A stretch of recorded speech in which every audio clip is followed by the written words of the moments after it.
Let's see the time again.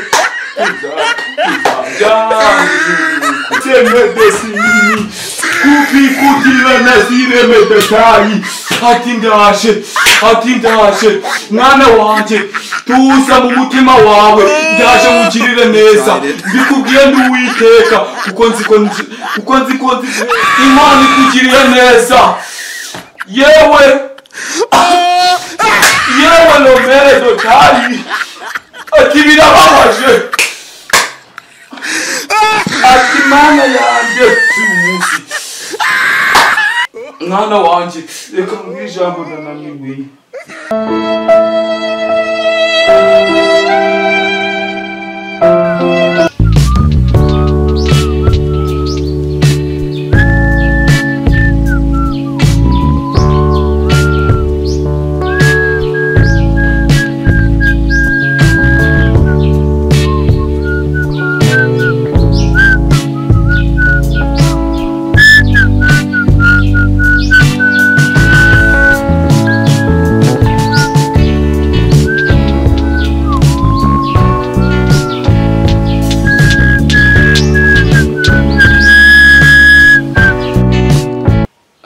Together. Yesu Ubuse koko inzara nkubitira hano mu cyaro koko urabona ibingi batari ibibazo ubu ngubu nakabaye meze gutya sinakabaye meze nk'abandi bantu bose none iyi si ibintu nkorera n'undi muntu irabikorera mu muhanda wasanga undi muntu wambaye gutya wamuhasanga inje muntu wa mbere washiririye kurenza abandi bose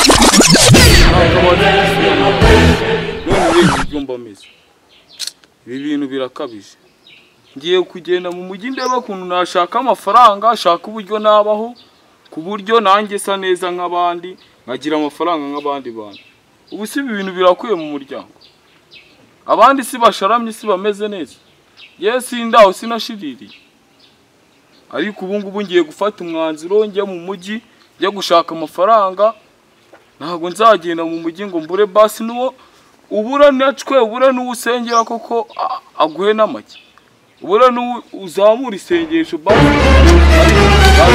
umwanzuro ngende sindi bubure n'abandi babidedembye ntago mbura uwidedembya nawe ibibazo byinshi ashaka ko mubwira ibyiwe ugize ngo oh shit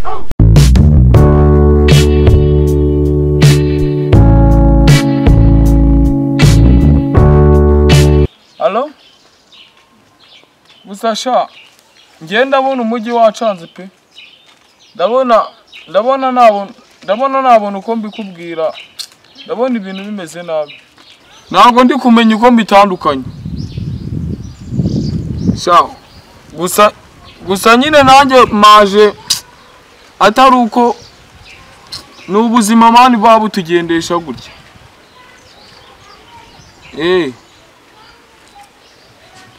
oya naga aricyo kinjanye ngewe nyine urabizi subizi ko nahoraga mpinga ubuzima bumeze nabi mu rugo nyine ubona batafata neza nkuko babishaka none nanjye nkavuga ngo reka nze nishakira amafaranga ndebe uburyo mbaho urabona abandi i Kigali nahageze mbona abandi bana baba basa neza bambaye neza ubona nyine nawe ko bashimishije ariko ubwo se uzagira umunwa kugeza rya ariko nyine nanjye nawugezemo ahubwo ndabona byacanze nazi uburyo ndi byifatemo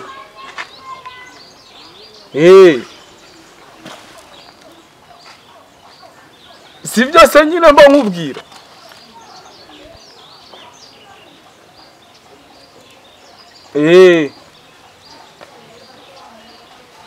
reka nze muhamagare reka nze muhamagare noneho mubwire muyobora hondi noneho adasobanure dore niwe umenyereye umujyi azabisobanurira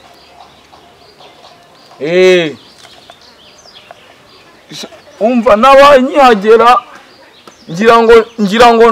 ngira ngo bandoshye mu mazi reka nze muhamagare ndebe ko hari ikintu yafasha. Uko nabona ari danje tu. Sawa.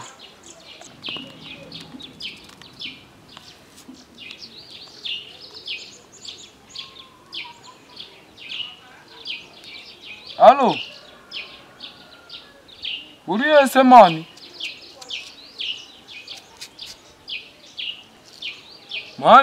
Mani naje ahubwo we nakubuze.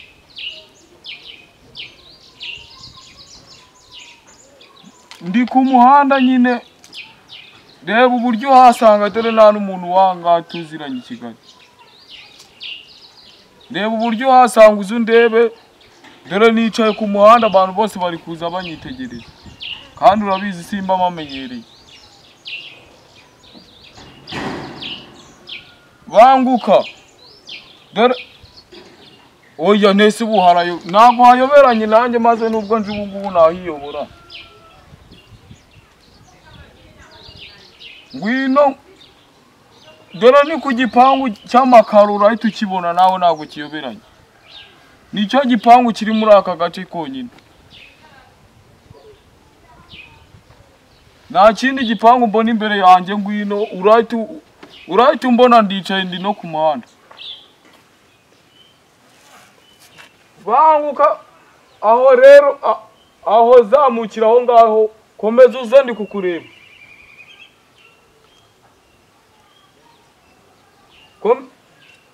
Oya komeza uze nyine komeza uze. Komeza. Sawa. Sindeba se waje banguka. Sawa.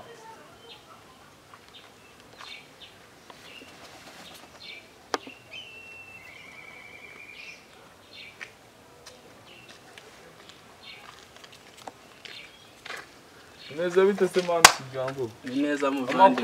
Amakuru ni meza. Dore sinarina naguherutse. Misi myinshi cyane kabisa. Sa wenda abona umeze neza nyine wiyambariye amasengero ahenze. Mu giturage se mwari muraho? Umva wabyuka guri imigozi. Mu gike twawusariyemo. Samwe ntago mwapfa kusariramo uko mwibonesha. Mu giturage se mwari mumeze mute? Bimeze nabi cyane. Natwe umujyi byaranze. Ahubwo se hari akantu nzaniye basi. Yo kahese kavaye. Oya ntabwo bibaho ubwo si ibyo bintu wabibonye. Twebwe twarashiririye ni isuka ya buri gitondo imyaka yakera ukabagara wamara kubagara ugasarura uruhara rwaraje ntabwo nyikuramo ingofero ibintu bimeze nabi. Ubwo se ko imyaka yeze mukumva mudatandukanye natwe abanyamujyi. Wabyihorese wa muntu irera yamara kwera harara abacecuru ishyano bahita babifata bakabijyana mu cyumba ku buryo dore uburiri dore babura nabo bara birara hano nabo bakarara hano. Ubwo uri kumva nta muntu numwe ukora ku gishyimbo n'iki na kimwe gusa. Hari igihe n'ubu bajya bavuga ati rero muhungu wanjye akira teka ibigori, ariko nkavuga ati ubu ngubu yabari udushyimbo manoye nk'akanusu nkaba mubisemo ugasanga ibishyimbo kuriya subizi ukuntu kuriya akura bizi nawe wabaye mu cyaro. Subizi ukuntu wafataga ibigori ugahita ukubitamo ibishyimbo bigahita bihinduka umutuku. Buriya rero iyo wakiryaga wumvaga bimeze neza. None ubu ngubu turi mu buribwe buteye ubwoba. Nanjye urabona acitse icyaro navuga ati icyaro njya numva bavuga ati muhamusa neza kandi kuko nanjye sanze ari ibyo muhamusa neza. Ndabona izuba rimeze nabi bana tujyana hasi kugama izuba. Hari ikibazo se man? Izuba nyine izuba pe ni ikigeragezo giteye ubwoba ariko nyine mu giturage rero yose wabyihoresha. Abundi we nta nubwo umenye ibyabaye muri quartier yacu. Izuba dore rimeze uko. Natwe rya iri furu ruri wuzuye neza original. Natwe ryadusaje tubyugame tugende rwose tuganire turi mu gace. Tugende unambwire n'ukuntu ibintu bimeze.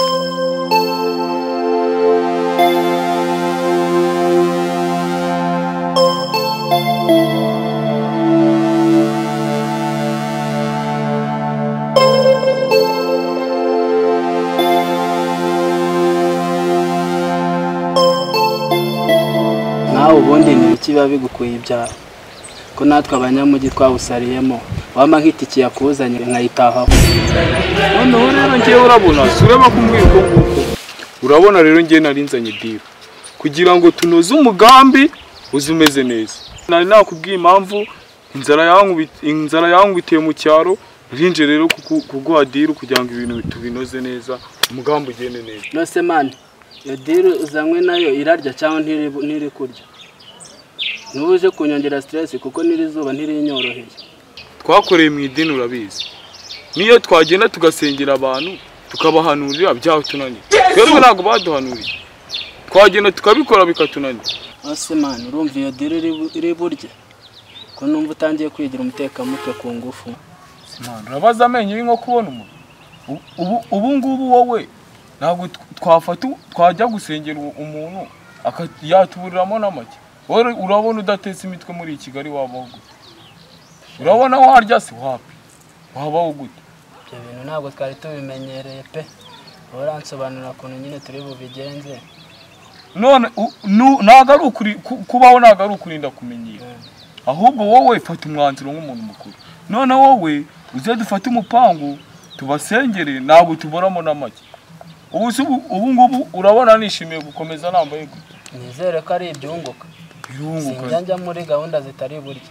None se kubundi ngenya nkubwira ibintu bitunguka. Wowe ngwino tugende. Umbwire diro ni wowe umenyereye hano none wowe urebe ko nagukorera ipari meze neza. Nta ibireka mbihanga amaso. Hari iki we nanagukorera n'ipari yakujyana hanze mama. Ahubwo turahera he? Ubuse ubu ngubu waburana baba mama babizirereza na baba bakobwa bose. Nje nta munyamasengesho ino nziranye nawe. Nzirera aho Sibyo nakubwiraga. Sibyo mama nkubwira. Nyuvira nk'ibintu utangiye ngo nta muntu n'umunyamasengesho. Ngewe nakubwiye yuko ndi umunyamasengesho. Ntabwo tuziranye se. None utangiye kunyakana hano hanze. Wowe birumvikana we turaziranye. Ariko ino Kigali nta munyamasengesho. Shaworo hamo ntabwo waburamo n'umuntu muzira. Ubu se ubu ngubu kureba umuntu ukavuga ati uyu nguyu reka tumukuremo igishoro ubu byakunaniye. Abo twari duturanye bose babivuyemo. Wenda kereka wenda ariko hari umumama nzi duturanye wenda nzi ko nawe ibyo by'ibyumba by'amasengesho akunda kubigira. Nawe ntukamvune rwose urabizi. Nge nta muntu ujya unera stress ko yiboneye. Tazanzana ibintu by'agasenda ngiye tugahita tubirambika hasi tukabinoza. Urabizi ngewe yo nkubwiye dukine diro itanyikira neza original. Urabizi itanyisesura. Kuko rero ukomeze kunzamurira agasukari nako ufite katanyiruhiye. Ndumva ushushe. Numva nakubyazamo umusaruro pe. None se ngewe ukubizi ngewe yo nkupangishije umupangu. Njya nkubwira ibintu bitunguka. Kenshi umupangu wawe urarya. Rero nizere ko n'uyu nguyu ubwo rero nimba mvuze ngo ngiye gusengera umuntu ndagenda mwegere urabizi yuko ngeyo nabigiyemo ibintu byose birarya. Ndagenda noneho mwegere noneho turi kumwe gutya neza twegeranye neza original. Noneho ngewe ikintu cya mbere ndi bubanze kumubwira. Nyine ndagenda nawe mubeshya yuko mubwire nyine ko Imana yamuntumyeho. Jesus is Lord. Uko nyine nawe se subiza ibintu byo gusenga. Si twajyanaga gusenga se. Sibye we ko wanyobye kwizirikika. Ndumva gahunda nanjye nzirimo. Kibazo turahera. Wowe ubu ndabizi neza. Suraba nk'ubu ngubu ko abantu bagiye gutangira bakajya guhaha. Ntabwo turi bubure umumama hano muri uyu muhanda wangara. Ntabwo turi bubure umumama tuza guhura. Si tubure umumama tubona hano mu muhanda kandi ngiye ndabizi yuko ndi bubigukorera fresh. Imipango se ni yaba mama gusa nta bagabo bagomba kuzamo. Ugize ngo uko bizi none reka mwibariza ikibazo. Uri iwanyu. Si hari mama wawe na papa wawe mbwira umuntu yagukubitaga mbere. Yarankomaga ariko byaba ngombwa nanjye tugakoma. None se nyine uri kumva nawe ntacyo wibwira.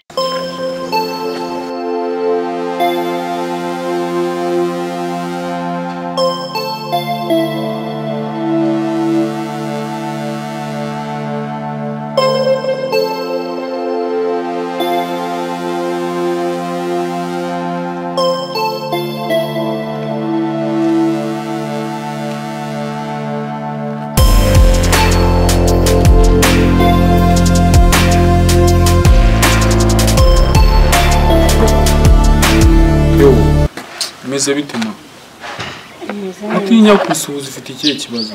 Nta kibazo mfite. None se kuri kutinya kusuhuza abantu? Sinagusuhuje se? Ariko noneho hari ikintu naje kukubwira. Mubonye nari ngukeneye rwose. Si ufasha ukumva ikintu ngiye kukubwira cy'ingenzi. Nkeneye ute se nzi? Jewe mubonye nagushaka. Banshaka gutanze. Jewe Imana yarayikuntumye iri joro. Ako wa mugabo wagiye imbabarira kuko Imana yakuntumye yose utanze. Kandi jewe nkubwira yuko ngiye naraye nkurose nijoro. Okay, yakurotesheje iki? Jewe nako reka tugende mbikubwirire mu rugo. Ruwanyu si hafi aha? Yego ni hafi. Twajya mu rugo nkabikubwira. Nta kibazo twagenda mu rugo.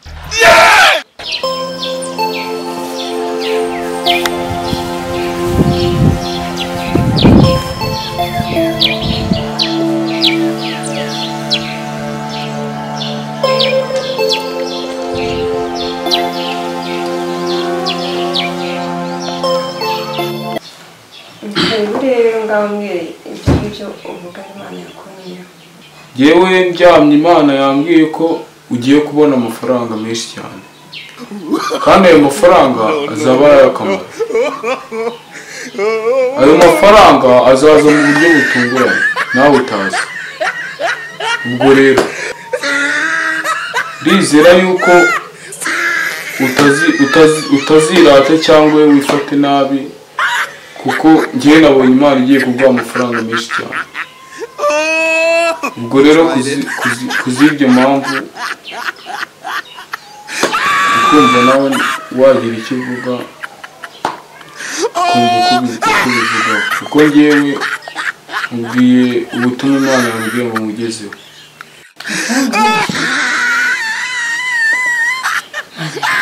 Nonese Mana we siko nangaye.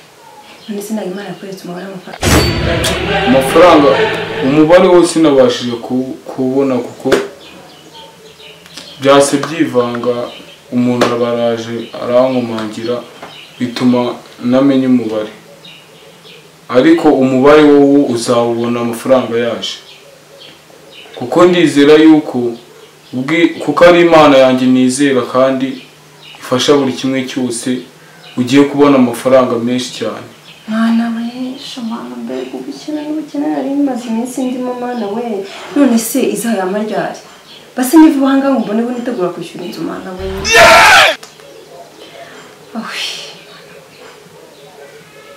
Akosuko cy'umwana no kuri. Imana igiye kuma amafaranga. Bitarenze uyu munsi Imana igiye kuguha amafaranga. Mbisubiremo bitarenze uyu munsi Imana igiye kuguha amafaranga menshi cyane kandi ndetse nawe ubwo uzabona naho yashyira. Ahubwo ufungura mobile money uzagiye yashyiraho kuko azaba ari menshi cyane.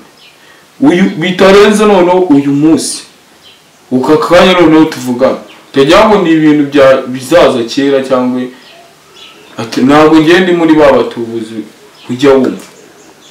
Jewe nje ndi umuntu Imana yohereje. Ntabwo ndi muri batubuzi ijya ubona wapi.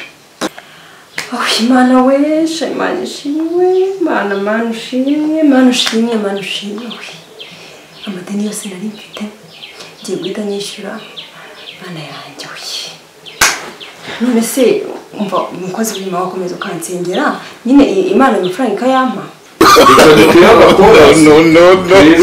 Imana hari ikintu igiye kutubwira kuko ndizera yuko iyo senga irashoboye kandi na n'iyi saha ikintu yanga ni kimwe, yanga icyaha. Ngiye kugusengera kandi nawe usenge biri ku mutima kandi nanjye ndasenga biri ku mutima. Ndabizi yuko igira ikintu tubwira. Tuzajya mu ijuru kureba bariyo Hambwa gashingi. Tuzajya mu ijuru kureba bariyo tuzajya mu ijuru kureba lesi lemele dotayile mele tuzajya mu ijuru kureba mwana wanjye ati nduwite yewe Yesu we ndi hano ku bwawe cooperation romere dotayini ati ndi uwiteka kwa remesi meke semeta yewe Yesu we nje ku yewe uyu mwana wawe ndabukweretse kugira ngo ukomeze umurinde cooperation romere dotayini desilele mile dotaye ati ndaje ipilise mama mwana wanjye barakureba bakavuga ati uyu mwana wa umugabo yaramutaye ariko umugabo waracyagukunda coopereze medire dotayini ati ndi uwiteka ati aje kureba abanyabyaha bakugirira nabi coopereze medetayi ati ndi uwiteka Imana igiye kuguha amafaranga menshi cyane ubonye ko aya mafaranga bwawe ubukungu bwinshi cyane abantu barakwanze bazagukunda yewe Yesu banze utere haleluya 7 nze mubwira ibyawe yewe haleluya amena yego mwana wanjye kubera izo haleluya iteye 7 Imana igiye kuguha imodoka nziza cyane muvuga ati haleluya Imana igiye kuguha imodoka nziza cyane kandi iyo modoka izaza ari icyitegererezo haleluya Yesu agiye kukugira neza ku buryo abantu bose bagukunda kopere medecine lemiri wari ibintu byinshi meke se medecine kupikutila nazire medetayi ati ndaje mwana wanjye tuza mu mutima wawe ndaje ngugirire neza mbikubwiye ndi uwiteka kuko nzi guhemba kandi nkaba nzi no guhana yewe Yesu wanjye ndabizi neza yuko nawe ubwawe nyizeye kuko narangije no kubibona koresele milimenesi yewe mesile dotayi kulukina mimana yanjye we gwinure uno mwana dore ndamukweretse uyu mwana wawe ndamukweretse kugira ngo ukomeze umurinde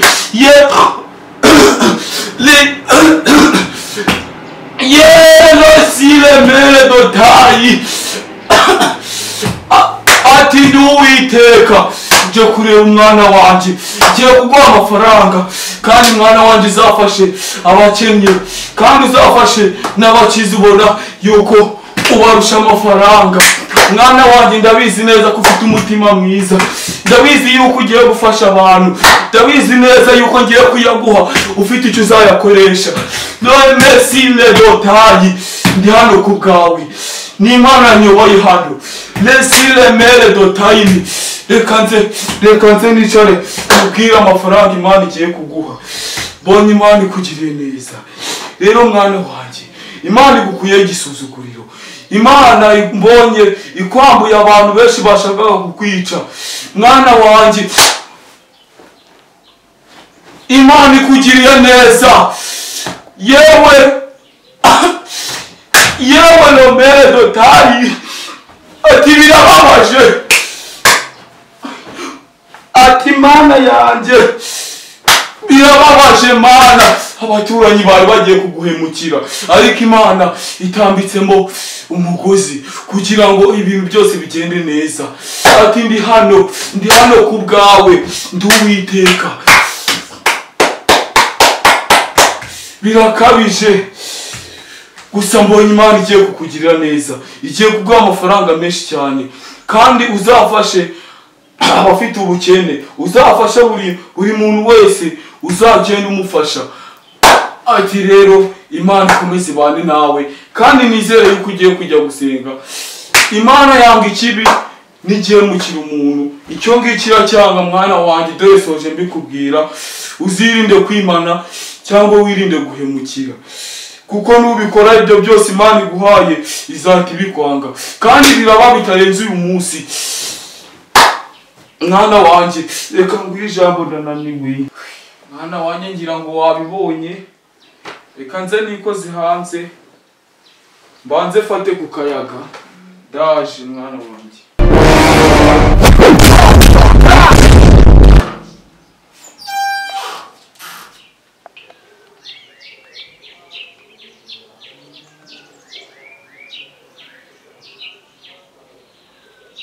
Halo.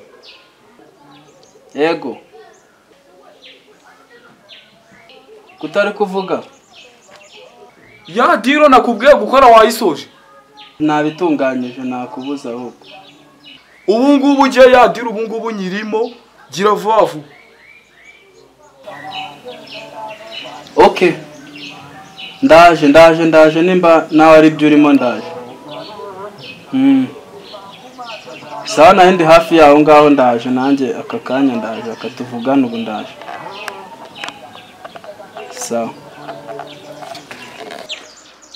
gira vuba vuba wowe nuninza ubwo biraba bipfuye ndabanyaguza.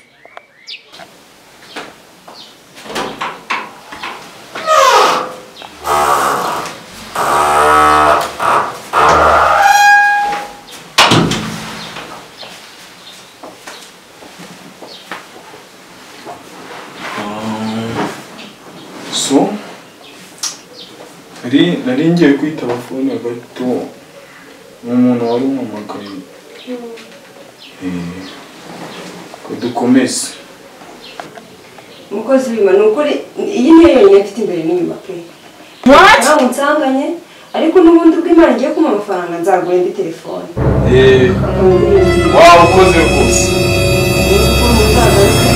udusengere ni ukuri kandi murakoze cyane waba ukoze cyane rwose waba umva ubu se nakwitura iki basi ubu noneho uzampamagara hashize nk'iminsi 2 noneho nze musengere ubu ngubu uyu munsi urarara ubonye amafaranga Imana yawe yaguteganyirije.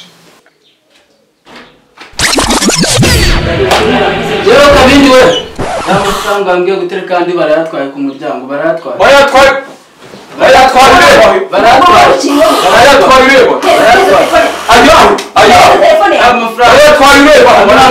ku muryango barayatwaye abantu bandusha imbaraga akurusha imbaraga gute barayatwaye kabindi we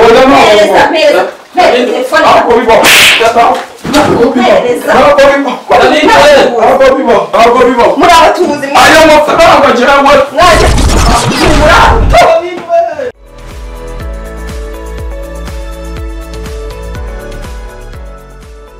muraho nitwa Victor Mberinyindi akaba ari nge manager wa Kaizen Hotel.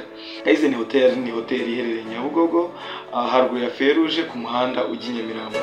Kaizen Hotel ni hotel y'inyenyeri 2 nziza cyane ifite services zitandukanye za hotel mpuzamahanga, ifite accommodation cyangwa amacumbi meza cyane kandi ahendutse aho wasanga guhera ku 30 tugucumbikira n'umukunzi wawe mu gitondo mugafata breakfast nziza cyane kataraboneka muri kwenjoyinga n'amafu ya mu Kigali. Tukaba dufite bar nziza, tukaba dufite restaurant. Bar yacu ni entertainment bar ibaramo ibitaramo bitandukanye, tugira karaoke night buri wa kane. Kuwa gatanu tuba dufite impara cyangwa live band na impara baducurangira za ndirimbo twakunze kera. Kuwa gatandatu tukaba turi kumwe n'abahanzi batandukanye cyangwa aba DJ bakomeye mu mujyi wa Kigali. Ku cyumweru tukaba dufite umwihariko wa silent disco ahantu uzana n'igikundi mukenjoyinga umuziki itandukanye buri wese akenjoyinga mu buryo bwe nta ubangamiye undi. Mu by'ukuri dufite n'izindi services zitandukanye nizo duteganya gufungura, sauna, massage, gym. Mu by'ukuri turabatumiye. Kaizen ni hotel nziza cyane y'ikitegererezo, muzaze mudusure muri byiza twabarushije. Bye bye, cheers.